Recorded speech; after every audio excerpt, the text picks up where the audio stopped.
नमस्कार मंडळी, कशा आहात सर्व? मजेत ना? मजेतच राहा. आज आपण बघणार आहोत दुधी भोपळ्याची सुकी भाजी. हे बघा, थोडीशी डाळ घेतलेली आहे, चण्याची डाळ कुकरमध्ये शिजायला टाकलेली आहे. हा बघा दुधी भोपळा, त्याला स्वच्छ धुवून बारीक कट करून घ्यायचा आहे.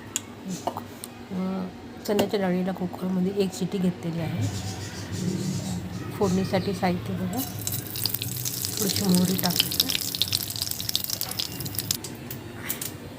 कांदा, टमॅटो, कोथिंबीर आणि कढीपत्ता.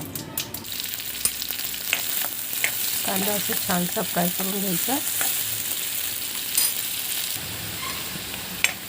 हा बघू शकता, कांदा किती छान लाल असा भाजलेला आहे. तर टाकूया टमाटर, कढीपत्ता, कोथिंबीरची पेस्ट. अद्रक कोथिंबीरची पेस्ट आहे. थोडंसं मीठ घालूया, लाल चटणी,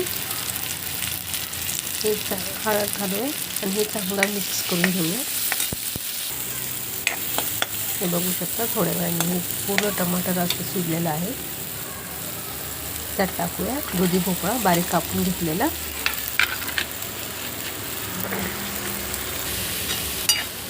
बघू शकता, थोडा वेळ झाकण ठेवून याला पातेल ठेवूया.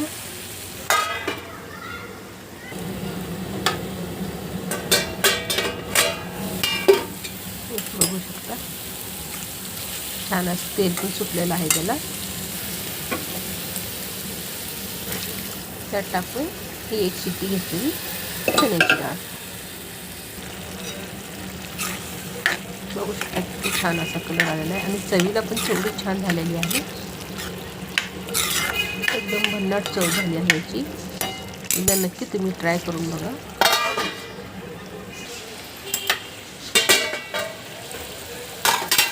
बघू शकता,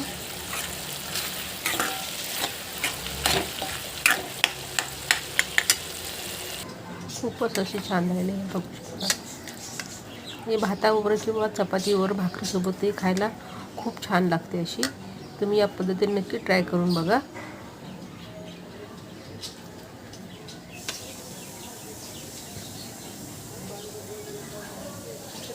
बघू शकता किती छान अशी झालेली, दिसायलाही सुंदर